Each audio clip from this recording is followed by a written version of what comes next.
Listen! Hello and welcome to NVC, IGN's Nintendo podcast. I'm your host, Casey DeFreitas, and today I am joined by Joshua Yell. Hello. He's our new Pokemon friend. Hi. Well, he's not new, but he's new to you guys. What are you doing at SF? I'm here to help cover the Star Wars Force Friday event where they show all the new Star Wars toys before this guy's pumped. I Okay, like Star so Wars. you guys are both pumped. Yeah. And these guys being Brian Altano Hi, nice to meet you. and Tom Marks. Hello. Thank you so much for coming. And today we're going to talk about the Goose Game. Finally out. Untitled Goose Game is finally out. We're also going to talk about the Switch Lite a little bit more because Tom has finally given it a score. I have. So Well, we'll talk about that and some sales numbers and a whole bunch of other stuff like Mario Kart Tour, which I'm not sure how I feel about that, and a bunch of Pokemon because we got Joshua on. Yay. So let's start out with first something that I didn't mention. If you're watching the video version, Brian brought a really cool thing. So I just want to give a quick thank you to a friend of the show, Miss Gonda Chris, who does a lot of stuff officially for Nintendo, but also just tons of cool crafty stuff on her own. She's an amazing artist and sculptor that has been doing custom amiibo for like friends of ours and influencers and like just cool people all over the place. And she just sent me a custom Link's Awakening mountain, the mountain with the egg on it. It's got, it plugs in and lights up. So I now have a small replica Link's Awakening mountain with a egg on top. And there's also some gifts for the rest of you. Oh, she what? sent over a bunch of Smash invitational envelopes. Oh, So these you're are all so invited to go cute. fight Donkey Kong and Bowser. You don't my want me in that gosh. game. That's true. You'd be okay. These are really Me fighter. cute. I And so love for this. these, she made little envelopes, and she actually made the actual wax print with the Smash logo on them. So you're all invited to Smash Brothers. Have It's fun. really good. This so- is literally incredible. It's awesome. Yeah, so hold on to that. You can put money in it or weed or whatever you got to do. Or just use it to fight people. So I just want to say thank you to Miss Gonda Chris. Go follow her on Instagram and on Twitter. She does tons of cool work. Chances are if you follow Nintendo's official feeds, you've probably seen some of her craftiness. She also threw in some other stuff like some cool Yoshi straws and this bullet bill that she made out of a paper towel roll. So anything is possible if you're creative and skilled and you dream it and you know your Nintendo stuff. So And thank you. Your mountain has different colors. Yeah, it lights up different colors. It's got a little egg on it. I'm gonna post my like amiibo in front of it. This is the coolest thing. I'm super happy. We can take new screenshots for blog roll images. Oh, yeah. That's right. Yes. That's right. Do you guys need more Link's Awakening screenshots? Because I took about 900 while I was playing that game. I know. Thank you. I You're appreciate like, please it. stop sending me those. No, it's good. I'm still missing a few actually, so we'll talk about this after the show. But anyway, let's talk about the Switch Lite review that Tom finished. Yeah, Tom, it's done. what does the Switch Lite get? I actually bumped up the score. My temp score was an 8.0, and I landed on 8.3. Okay. Which anybody who read my our updated review of the Switch last year is the same score as that. So yeah, I ended up liking it pretty much just as much as I like my base Switch, just for different reasons. I think it does some things a lot better, and I think it does some things obviously like playing co-op games or on the TV a lot worse or not at all. And ultimately that stuff sort of just balanced out in my mind. I will say, if you're listening to this when it goes live on Thursday, the video might not be quite up yet. We've updated all the text, so if you go find our Switch Lite review, the text will be all swanky, and then after probably Thursday evening, we'll have a fancy video review in there too. Yep. Very cool. So I've also heard, please correct me, I've heard some rumors that the Switch Lite is having some Joy-Con drift issues. Supposedly, reportedly, yeah. But- allegedly, all those words. Yeah, all of those words. But I've also heard that they took it apart. Someone took it apart and found that the same parts were used, but other people have said that's not true. Basically, it's a bunch of nebulous rumors at this point. Yeah, I don't want to downplay it, but I do want to. Right now, it feels a little anecdotal, and it feels like the kind of stuff that you see surrounding almost every product launch. You know, dead pixels and like some finicky button issues and stuff here and there. Yeah. Some screens have like dimness issues. Right now, it doesn't seem nearly as widespread as if you remember when the Switch launched, and we were all like, "Do you have the drift? Do you have the drift? Is your stick drifting?" It was like a big thing. I hope that's not an issue that plagues the system, because I really love mine, and also it's not as simple as just breaking off the Joy-Cons and mailing them to Nintendo and hoping for the best. Right. So we will obviously, keep covering this story as much as possible. And hopefully there's not much to cover, and you can just go get one of these things with good faith and enjoy it like I have. But I don't think you can expect us to completely dissect a Nintendo Switch Lite because we like our systems too much here. Yeah, I really do. Yeah, it's a weird.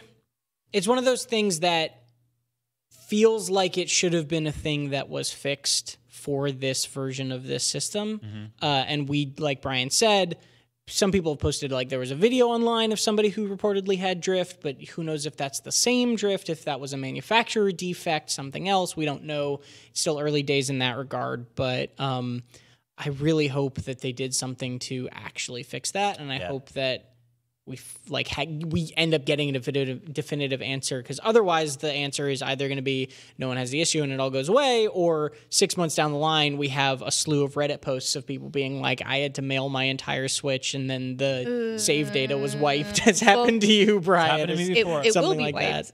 I think that's all companies wipe the systems when they get it back.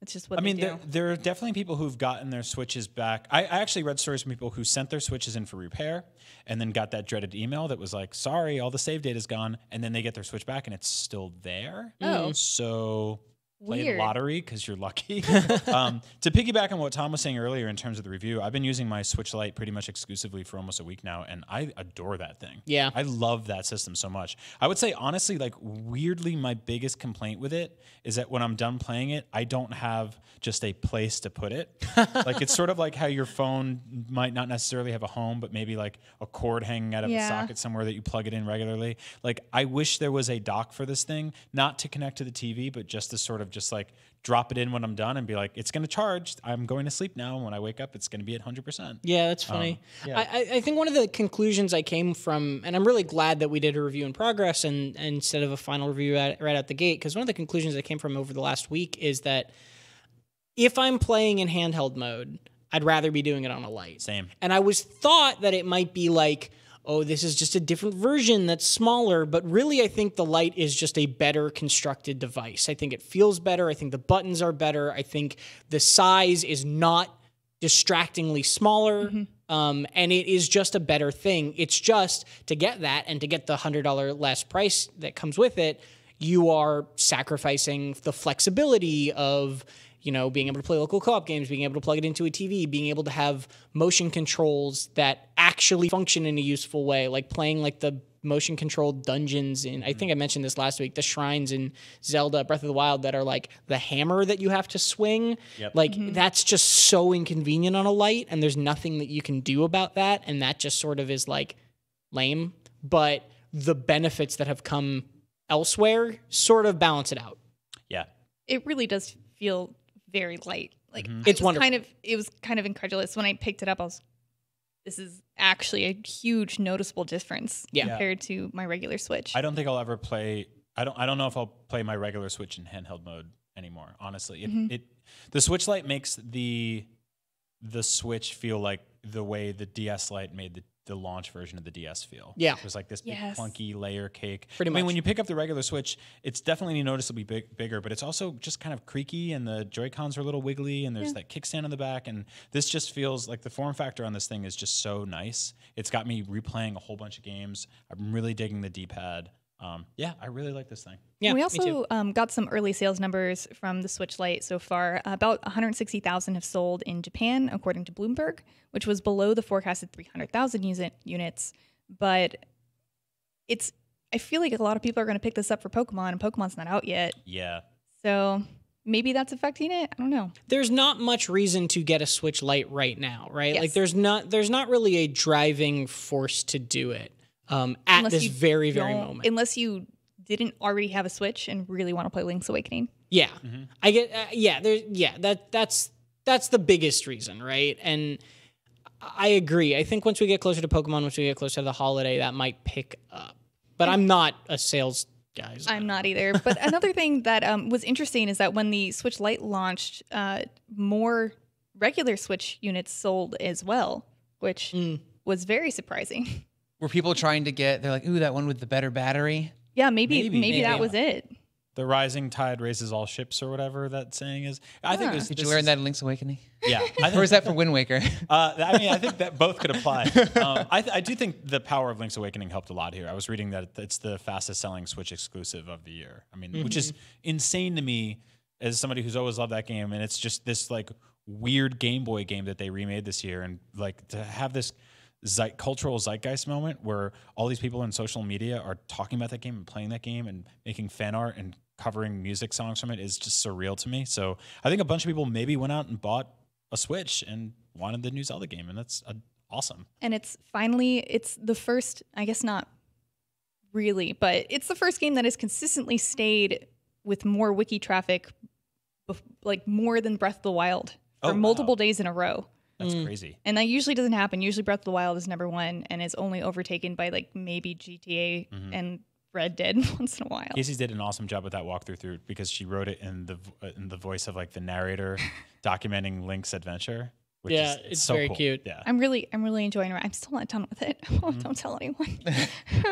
But it'll be done by the end of this week. So if you're listening to this on a Thursday or Friday, it should be almost done.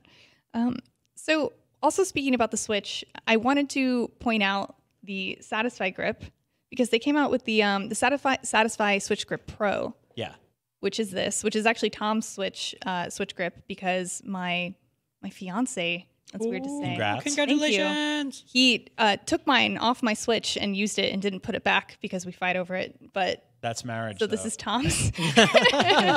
But this feels great. Yeah. And so Satisfy is a company that's been making peripherals for the Switch for a little while, specifically the Switch Grip Pro or the Switch Grip.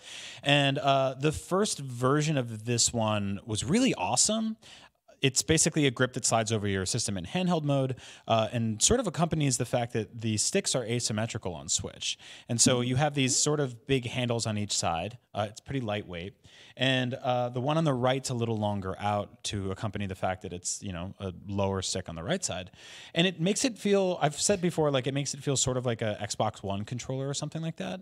And people had some minor complaints about the first iteration of this thing. It scuffed up the sides of the unit sometimes. It was kind of a tight fit. And so what they did this time was they actually made it so here, let me pull it out real quick. Please. The Switch itself doesn't actually touch the grip. It's got these little red bumpers on the inside that hold on to it, which actually also give it a little bit more breathing room on the back to, get the vents a little more air out there. Not like that was an issue before, but it's cool to know that that's there.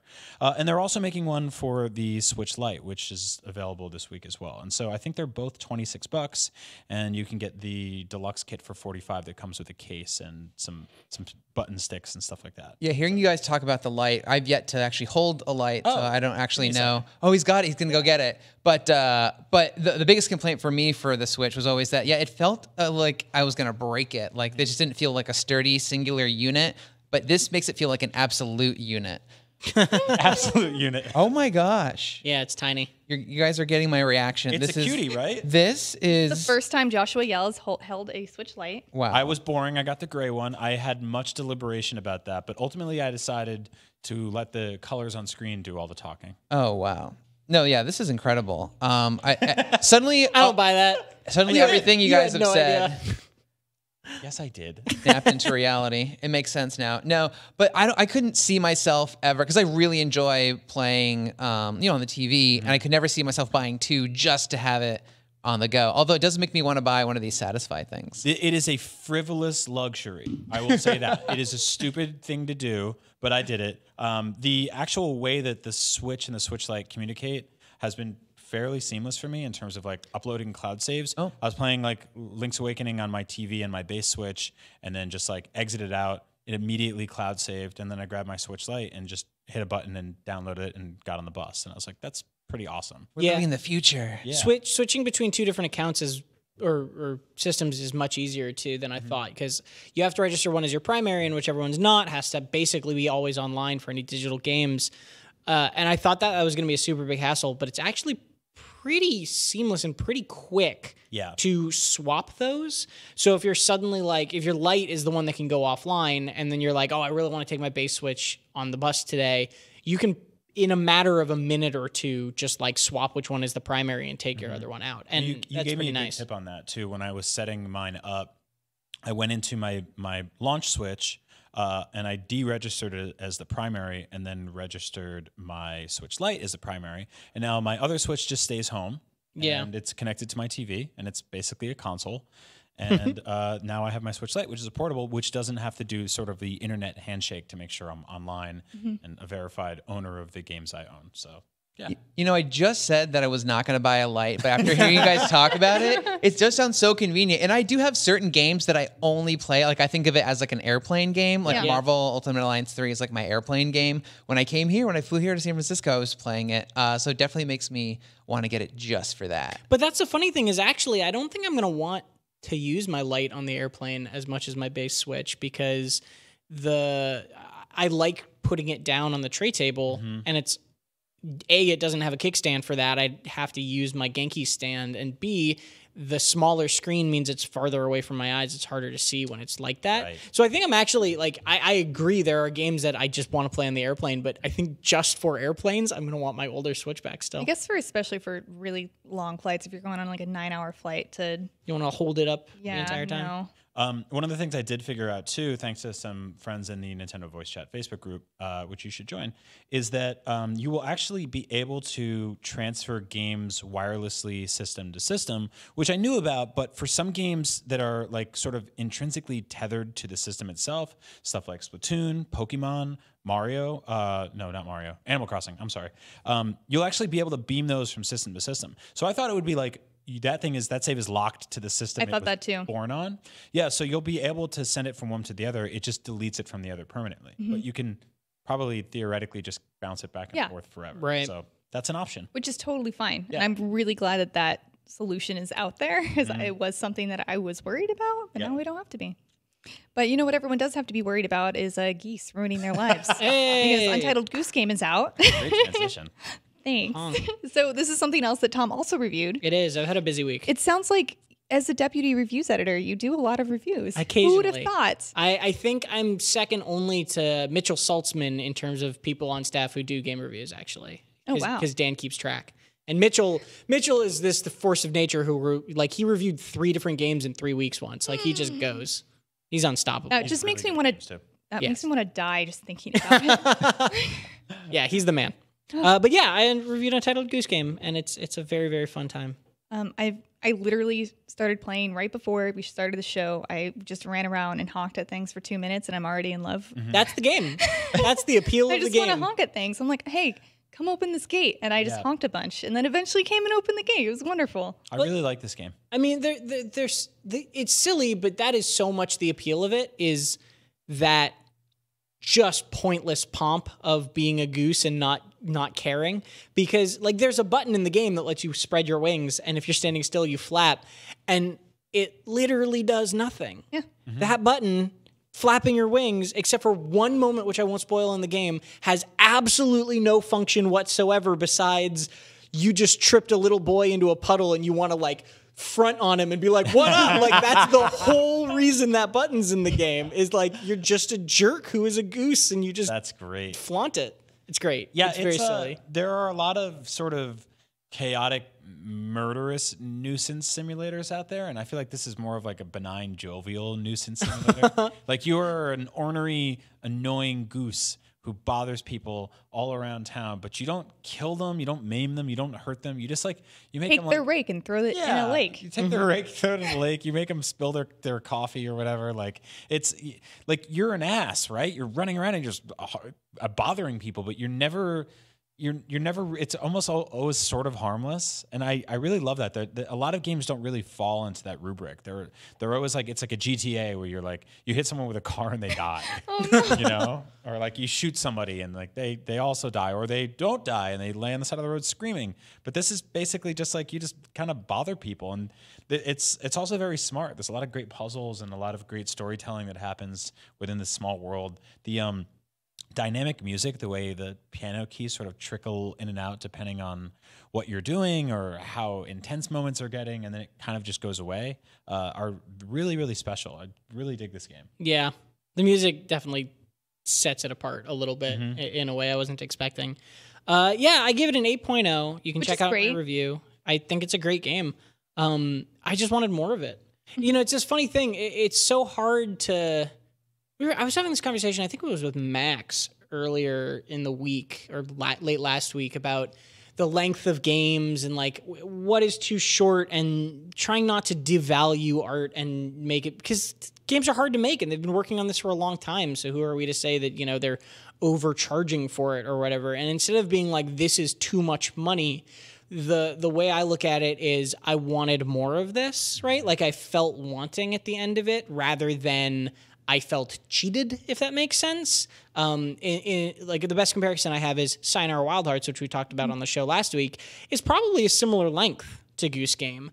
I didn't think that game was too short. It felt like it left me full, right? And Goose Game, I just wanted more of it, and that's a subtle difference, but it's I think an important one at the end of the day. That's how I felt after playing The World Next Door. I really liked what I played, and it got to the end, and I was like, but there should be more of this. What happened? Right. I actually appreciate that take because it's for transparency. The audience is constantly asking us to sort of bring in value as part of the conversation and reviews. And value is A, such a moving target for people personally, but B, the value of a game, you know, goes all over the place in a game's lifespan. Like this game might be $5 in a Steam sale in 6 months or a year or something like that, or it's going to be free on PlayStation Plus or something. And it's sort of like you can't really bring that into a conversation when it's such a moving target. But saying that you wanted more of it is, I think, like a better way to sort of like satiate that conversation. And I mean, I've played full price $60 games that has hundreds of hours of content, and I absolutely did not enjoy playing it at all. So I think I'd rather spend the money on a few hours of a really good experience than to pay money. And it's like, yeah, there's hundreds of hours of content, but is it good? I actually haven't gotten a chance to play it yet, but it actually reminds me of Pokemon Go. And I'm not just bringing up Pokemon. I love Pokemon that much. But it was just watching people react to the game on social media. It feels like we're in this weird era, or this real weird time where just everyone is all together enamored with the same kind of like adorable game. And that's just a really thing you don't get a lot these days, of like a community enjoyment of something very innocent and just fun and cute, and people enjoying it for what it is. And it's just like, oh, it's like a nice calming wave is washing over Twitter. It's what we need in the world. I know. It's a concept that immediately clicks, right? You see it and you just get it and you love it, right? It doesn't need a ton of explanation. And I think I agree. I really liked seeing people make weird memes and make silly videos and go crazy in that way. Max described it in a way I really like too, where he said it was like a toy set, right? It's like playing with a little like action figure set where you just like have this figure and you have all these things you can interact with, and it's just like go play around and have fun and explore. And I think that's a really nice way of putting it, except really mean. So there's one thing you pointed out, Tom. Your Goose Game review got more views than your Monster Hunter World Iceborne review. Yeah, it did on YouTube. Why? What? Yeah. Well, so a couple people, I tweeted about this, and that tweet blew up a little more than I was expecting. I want to say I'm not complaining about this. Oh, no, right? of course They not. both did well, and I love the work. It's just I love doing those things regardless of how many people kind of look at them, as long as I'm happy with the work. But it was funny because, I put over 100 hours into Monster Hunter World Iceborne. It took me 2 months, and then Goose Game, I beat it in an hour and a half on like a Friday afternoon, and I was like, cool, I'll write the review. And it was like 1,000 words, and it was very quick process. And more people were interested in it. Some people have pointed out in the comments already that like, an expansion of a dense game like Monster Hunter is obviously going to have less appeal. The people who are into Monster Hunter are already into Monster Hunter. They're already probably sold on Iceborne, whereas Goose Game is this weird, wacky thing that, as Joshua said, just sort of people became enamored with and wanted to know about. And I think that's really funny and cute. It's just so wonderful to me when some weird game that doesn't even have a title comes out of nowhere. And this isn't throwing a shade at Monster Hunter, but when a weird game without a title just comes out of nowhere and is like, oh yeah, we're big now. Like, pay attention. It's just like, okay, great, cool. This is awesome. So Casey, do you take a personal affront that something like beats Monster Hunter on the site, like on YouTube? Yes. No. Are you gonna go hunt down the goose? The goose is the hunter. I will hunt that monster goose, and I will make a hat out of his feathers. Wow. Have any of you guys be ever glorious. eaten goose? No? No, Really? I haven't. I'm I assume it vegetarian. would taste very good. Yeah, it's good. I There's like duck. It's weird, kind of like the game. It's like really good, but there's not a lot there. Like you can go like buy this like big cartoon bird and then like cook it for Christmas or whatever. Like it's the 1930s, and it's like good. It's just not. There's not a lot of meat. And a funny thing about Untitled Goose Game, it actually started as a Slack joke. What? Yeah. So the developers in Slack, someone just posted, we should make a game about this. And it was just a picture of a goose. And then they went back and forth about the pros and cons of geese and came up with almost no cons. And then they made a game about geese. For those who don't know, Slack is like a work chat client. Yeah. So imagine AIM, but for work adults who are pretending to be adults. Yeah, Or like- talking about geese. Yeah, it's for geese. So that's all about Untitled Goose Game, which got an 8.0. We recommend it. Very much so. Great. Very, very much so. So Mario Kart Tour is also now available for your mobile Yes. phones. What do you guys think about that? Brian's giving us a face. I know. Okay. Where to start with this one? It's a hard one, right? This is a tough one. So Mario Kart Tour is on iOS and Android now. It's free to play. Yes. Big quotes around that. I'm very confused about that. yeah, Please, and- please explain. And Free so to start, they say. Okay. Yeah. And so I guess I'll give you guys a very quick, brief history of Nintendo's mobile offerings. For Super Mario Run, it was free to start, which gave you a few levels to play, and then $9.99 unlocked all of the content in the game. Everything there, all like a couple dozen levels. That kind of pissed off investors, and it didn't really make them a ton of money as much as they were expecting for their flagship IP. And so they started experimenting with things like, you know, Fire Emblem and Dragalia, and basically moved into a little bit more microtransactional gambler's luck demographic. And, you know, they got into the real like dirt and grime of the mobile universe out there. Like they got into the dirty money of mobile, which felt very un-Nintendo. And so when Mario Kart got announced, I had obviously some concerns about how it controlled and you know what the sort of like rollout would be for content. And the good news is like the controls are kind of tough, but you'll get used to them pretty quickly.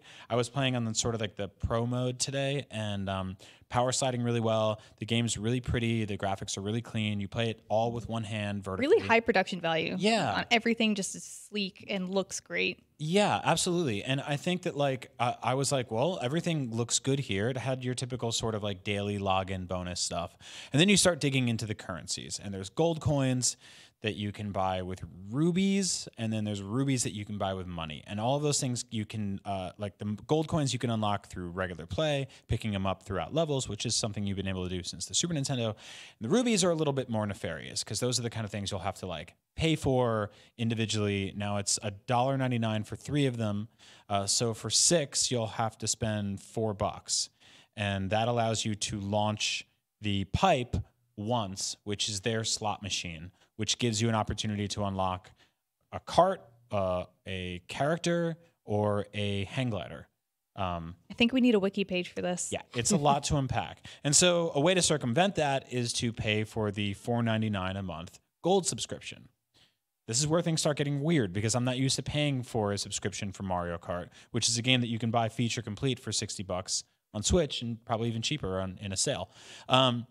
The gold subscription allows you to access 200cc, the fastest mode in Mario Kart, something that is unlocked through regular play and literally every other Mario Kart, and also gives you some like gold tier items like a shiny Mario and a special cart. So it also gives you kind of battle gems. like battle pass style. It gives you more rewards as you kind of unlock rewards naturally. It'll give you more of those, and then it'll unlock unique challenges that give you these gold badges that are special. Yeah.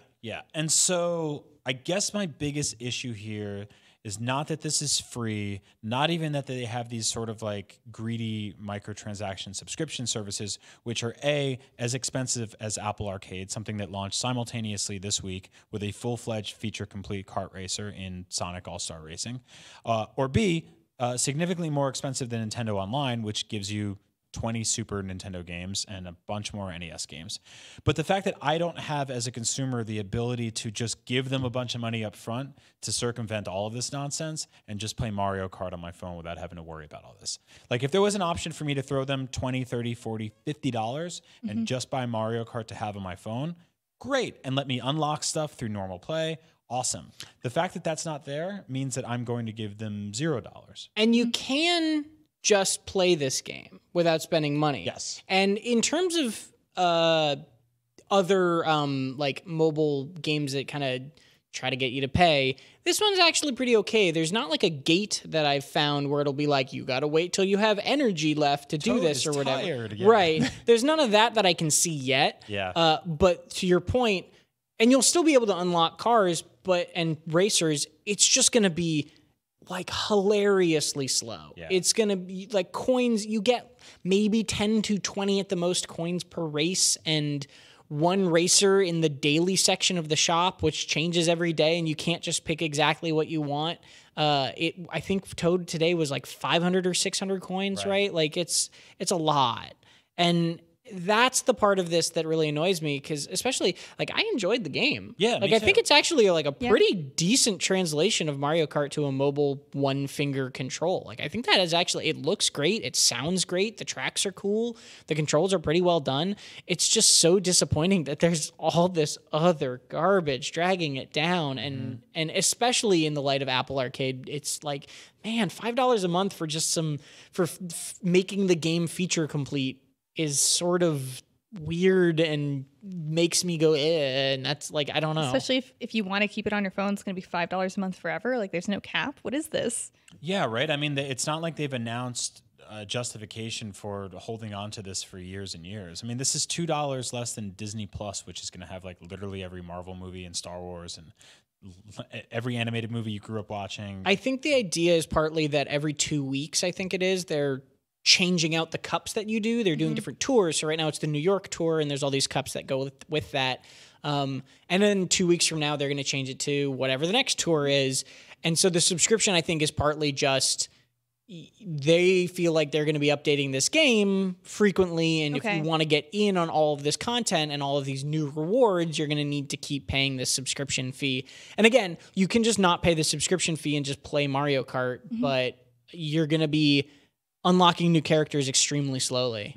And the new characters actually can make and carts and everything can make a pretty big difference depending on what level you're on, which is how that whole system works. Like I was saying, this is kind of my big issue with a lot of mobile offerings, is that like there's nothing between playing it for free and grinding forever and like throwing money at like gambling and subscriptions. Like there isn't just a like $25, $30, $40, $50 tier where I can just pay to just play the game, just have Mario Kart on my phone. The most basic way I can describe how disrespectful a system like this is to the people who play it, regardless of pay-to-win stuff, microtransaction stuff, whale stuff, completely separate from any of that. Ignore all of that. The basic way that it is just fundamentally disrespectful is the cheapest thing you can spend rubies on costs 5 rubies. That's to pull the pipe once and get one gotcha thing to get a chance at a new racer or card or whatever. That's 5 rubies. In the store, like you said, you can only either buy 3 rubies or 10 rubies. Yep. You cannot just spend money on 5 rubies. That is not an option. So $4 and that's just gets you- rude. Like that's just mean to people. Yeah. $4 gets you 6 rubies, which is one flick of the slot machine, and then you have just an old ruby sitting there, and then you're like, well, I guess I got to get more rubies to build back up to 5, and then you just keep paying them more and more money. It's just very odd. Like it feels gross. It just feels gross. No, that I sort was of just looking at the store. I was just kind of like, God, really, guys? Like, it was just one of those things where, we did the fast travel episode in Belgium, which like that's a country that banned loot boxes, and as of a week and a half ago, Nintendo wasn't allowed to have basically loot box stuff in any of their mobile offerings.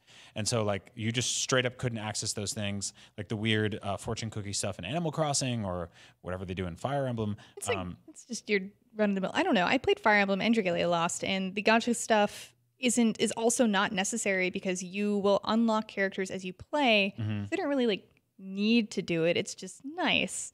But the Mario Kart thing seems really weird. Yeah. So we're looking right now. Koopa costs 800 coins, And if you want to buy rubies, your options are 3 for $1.99, 10 for $5.99, which is 9 plus 1 bonus. Thanks, guys.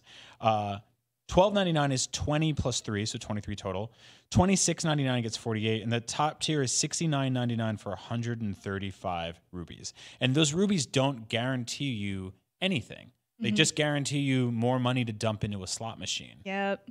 That sucks. I've gone down that rabbit hole before, and it's not fun. No, that's but bad. if they offered me a $60, like, oh, you'll just get 5 free pulls a day, or like 2 or whatever, they would have lost so much money on me. This is also this is one of their most popular franchises among children, specifically children. Oh, and no. families. And so I mean, I would say that Fire Emblem skews a little bit older. Dragalia Lost probably did as well. Mario's pretty all ages, but it obviously has a much You're more gonna have young hardcore kids wanting to community. play it. Yeah. Mario Kart is that's a game they shipped with like the last Mario Kart game had quality of life stuff in it so that you couldn't fall off the track. Like they want They children still to kind of play have this. that in the phone game. In the phone Yeah, game they too, do. yeah. There's bumpers, Yeah. which is weird. I'm I didn't fine like with it. I didn't like the bumpers. Nah, I'm fine with it. It makes me not care about getting good. I'm okay with it once you until you realize that they're there so kids don't fall off, so they play longer and spend money. Yeah. That's bad. So there's something else that Kids don't have jobs. there's something else that Tom told me about this. So everyone's first game pretty much got the gold.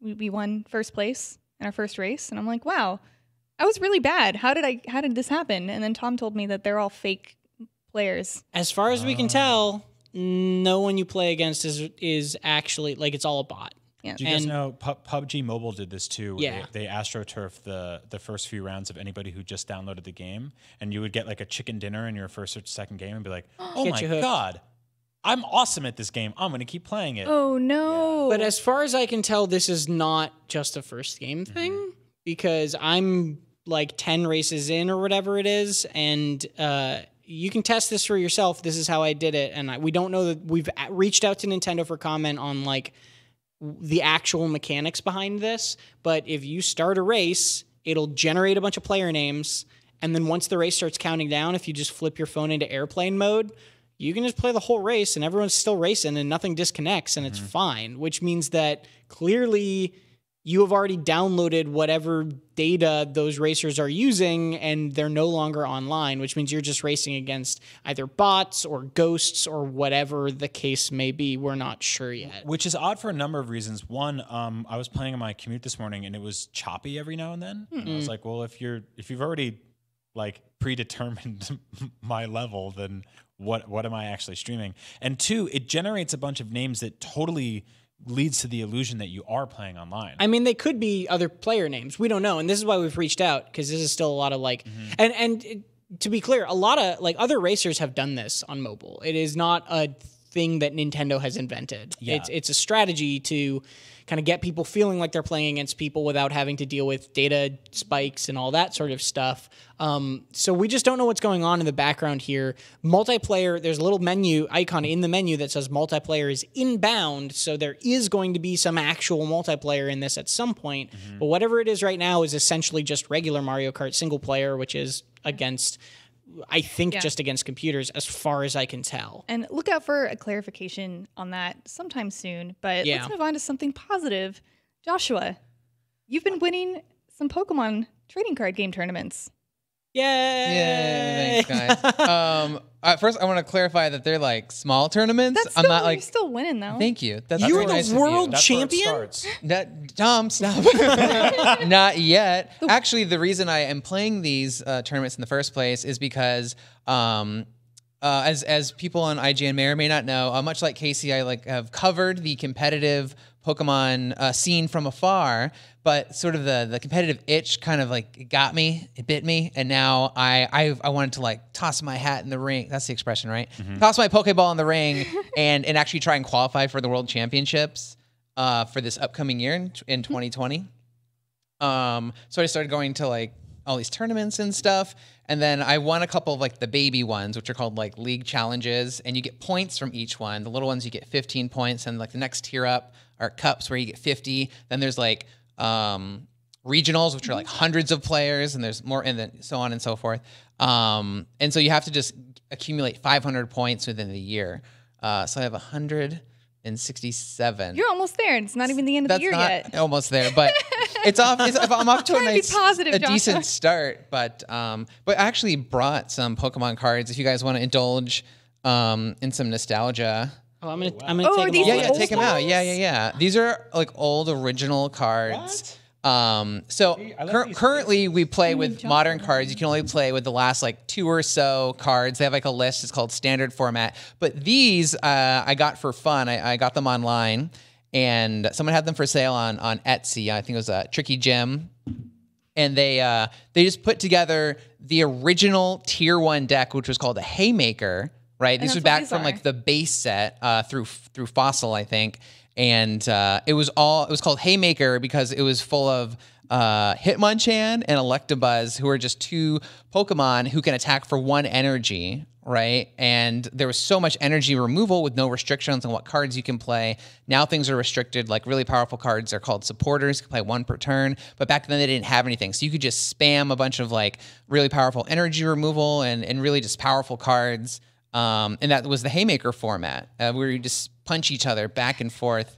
And then Scyther became very important because he resists Hitmonchan, and so he was your counter when they put up their Hitmonchan. You put up their Scyther, and then you try and like get in your Electabuzz there, which can do a paralyze and stuff. So it's actually a really fun game. It's really easy to pick up. If you guys ever played the game, or maybe you had that Game Boy Color Pokemon TCG version, you could probably pick up this deck and play it right away. That's awesome. I really like the sleeves on them, like the weird little cases. Like they're man. It makes it like it's actually easier to flip through them than it is like with. Yeah, it makes it for a really smooth shuffle as well. I noticed that was one of the reasons that I kind of got hooked as an adult, because when you think I'm an adult, I'm not gonna play Pokemon cards seriously in any way. But the second I started like handling some cards, it brought back this tactile nostalgia of just the picking up cards and like even like the smell of them and putting them in sleeves like I did when I was a kid, and just like the sensation of like shuffling them. It really just brought back all this like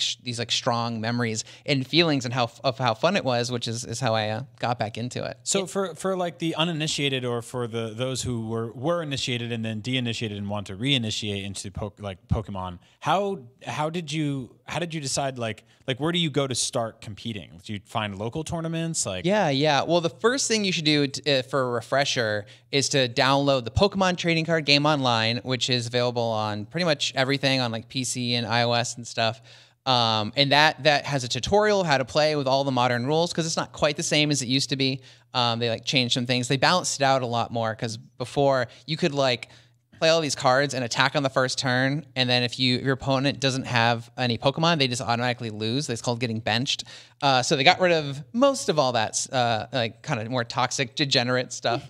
But yeah, so you go on there and learn how to play, and as you play, you unlock cards for free. It's kind of like Hearthstone. It doesn't have as much production quality as Hearthstone, but clearly they were inspired by what Hearthstone did and have gone in and made a bunch of changes and added in like graphics. And when your Charizard attacks the opposing card, like a big fireball will like appear, and so it is pretty cool. It's really fun. And then if you purchase cards in real life, like booster packs, you get a little code card in each pack where you can then open a fresh booster digitally. So essentially you're getting 2 for 1. It does stink to have to build like a physical collection that you would play in real life in tournaments, because they only use the physical cards for those. But online, but then you then have to get, build a second collection online to get everything. But actually, here's a tip. You might open like the first several packs, and maybe if you buy a starter deck, you also get a code for that. So there's your starter deck online as well. But after that, you should start saving your booster pack codes, and people use them as a currency. Like if there's like a really good card, people will pay like 10 packs for that, right? So don't open them. You use them as like a currency on like little auction house on the trading market. So yeah, that's a good way to get started. But yeah, I mean, really the best way to get better at anything is to practice. So using that, and then there's, on Pokemon's website, there's a find events tab that you can go to and find local leagues where people play, and they can also see tournaments and stuff. And then there's premier events, which are the ones that award championship points to go to the world's championships, and that's where you can see me, maybe. Yeah. Well, even if you're not playing, you'll still be there covering it. I will be there like we do covering every it. year. Unless I'm like completely just burnt out because I lost. I got like 499 points, and I was like, I'm not going. I'm not going. I would pressure you. But I actually, would this make next you year's World Championships is in London. Oh, Yeah, whoa. it's like so you that's- have to go. That's an extra incentive to go. Yeah, that rules. You know, especially because like Sword and Shield is like Galar, which Yes. is inspired by like Great Britain So and excited. stuff. So it's like it's all the stars have kind of aligned to make it like a really juicy treat. And also they lowered the amount of CP championship points needed from 550 to 500. And I was like, I will never have a better chance. I'm doing this now. Do it. And speaking of Sword and Shield, so all of us here on the panel have played Pokemon to some extent and enjoy it for entirely different reasons. I feel like we know quite a bit about Sword and Shield so far. So I want to know what you enjoy about playing Pokemon and what Sword and Shield is doing to facilitate that and what they could do better for you personally. For any of us? Yeah, Oh man. Yeah. That's a tough question. it was there. It was on the- it was- I can answer this for me personally. My first like Pokemon game that I got really into was Eevee, which is last year, and my biggest issue with it was forgetting to manually save, and the fact that they're rectifying that by having some autosave in some capacity helps me a lot. I see myself playing this one a ton, especially with the Switch Lite, just having this like comfortable little handheld that I can just like, have on the bus or train and just basically play everywhere. That's going to be a game changer for me. So yeah, I'm really excited for that. What about you, Yeah, Joshua? I think the question, because we were talking about this a little bit before, is just so interesting because Pokemon it's a multifaceted franchise that a lot of people obsess over in different ways, which I find so interesting because you have people who are really into like the lore and the story and just want to play the campaign, then they stop. But there's some people who keep going and want to do battling, like competitive battling is their thing. And some people, they're all about collecting, right? But that's just a segment of the fandom, but also a very passionate as we know from the Galar, the National Dex Yes. controversy, people upset that not all Pokemon, not everyone was upset about that, but yet a sect of Pokemon fandom were livid. Yeah. Because that's the game to them, right? And even some people don't even play the game. Some people, play the cards. Some people just collect the cards. Some people just watch the cartoons and get toys. The cartoon. Some people are obsessed with just the plushies, but they've never even picked up the game. So I find Pokemon so interesting. So when Sword and Shield is coming out, obviously I'm going to play the game and I'm super excited about it. But for me, like being like super into like the cards, I just want to know how those Pokemon are going to be like translated into cards. Oh, interesting. And I'm a huge like kind of print media artwork guy, and I'm super into comic books. Again, if you know me from IGN All, it's probably because I was talking about like a superhero movie or an actual paper comic book. And then so just seeing like it's like, the card might suck when you pull it out of a booster pack, but the artwork is just like so gorgeous. And they're doing tons of different stuff. It's not just drawing it anymore. Sometimes they'll like mold one out of clay and take a picture of it, and that's the Pokemon card. I love It's that. really So interesting. they just do so many. And then also, and the one area where I think Pokemon's really beating like other card games like Magic the Gathering or Yu-Gi-Oh or something like that is that they've really broken the card art format and have just had the most like wondrous designs for just a normal Pokemon card. So I think that's really cool. I also, what do you feel about Sirfetch'd? Oh my Becoming a gosh. card. What do He's you so want? handsome. And I also want to point out he does not have a sword. He has a lance. He is a Lancer from Monster Hunter. It's true. No, like seriously, go look up a Monster Hunter Lancer, and you will see exactly what I'm talking about. It looks like a weapon from Monster Hunter, and he We were even has the same attack. We were more concerned if it was a green onion or a leak. That was it's the a leak. discussion. Well, it was a leak. Did it evolve into A green spring onion? Yeah. I don't know. That'll be a question for another day. We have to taste it to find out. No, I was really impressed with this design. Like I think Farfetch'd has always been like a cool Pokemon, but not like impressive. But for it to get such a imposing yet but kind of like arrogant yet charming evolution. Like a knightly prince. Yes, and then also those eyebrows. It gives hope for someone like me with like big thick eyebrows. I'm like, yes, he's working those eyebrows. I'm all about that. He looks good. I won't be able to unsee that now. Like the connection you two have. He just has one big unibrow, but it looks better than my 2 separate eyebrows. I think your eyebrows look great. I agree. So I want to move on to question block. There are a bunch of games out this week. We've already talked about 2 of them. Really quick, Ni no Kuni is out. Star Wars Jedi Knight 2 is out. There's honestly a huge number of games, including Ori and the Blind Forest, Dragon Quest 2, Dragon Quest 3, FIFA. There's a ton of stuff. We'll talk about some of these things next week, but I do want to do some question block before we run out of time. So first off, a Pokemon question block question. Yes. Yep, just for you, Joshua. So what's a Pokemon spinoff that you'd like to see on the Switch? This is from Ben Gregson. He says, I'd like to see some sort of Pokemon sports game similar to how Mario sports games add a fun twist to familiar rules. I want the triumphant return of Pokemon Puzzle League. I want Conquest. Pokemon Pinball. Wow, that was quick. I actually just want a Super Smash Brothers game. But with all Pokemon. It's all Pokemon. I actually, this might be a controversial opinion, but I actually think the best Pokemon game is Super Smash Brothers because in no other game do you get such like intimate control over what your Pokemon does, and they also feel like they should, like heavy Charizard flapping with his big rings, and then like Pikachu doing its recovery with the zip zap everywhere and shooting like big lightning bolts. Like it just feels so good. And the Pokemon trainers, like that's like the essential. I would love to be able to like build any 3 Pokemon I want into that and switch them out in the middle of battle. And I know there's Pokken Tournament, but it's not the same. I want this game now. Yeah. Like desperately. Sounds fun. But I love Ben Gregson. A sports game with Pokemon would also be really awesome. Of just like having different Pokemon powers come in into play and like while playing a game of tennis or something. Like I would be so into They that. sometimes show. Would you be hitting a Pokeball back and forth with rackets? That's like abuse, right? Okay. And, horrible idea, Ben Gregson. What's the matter with you? Well, they sometimes show sports with Pokemon in them in the Pokemon anime. Like for example, I was watching Pokemon Sun and Moon recently, and they showed baseball. And if you guys are familiar with the second season, man, I'm getting into the weeds here. Electabuzz was a baseball player, and they showed Electabuzz playing and with people too. So there are people and Pokemon on the teams working together to play sports games. I appreciate that. Yeah, it's a good time, but it's not canon to have sports games with Pokemon in them. Is all I'm saying. So sports games, these are like video games, but in like real life. Like Mario Soccer and. Interesting. Wait, what? Like the anime? I was trying to make a bad joke. Oh, no, I'm like sorry. a nerd joke of like, what are these sports that you speak no. of? Sorry, please move on.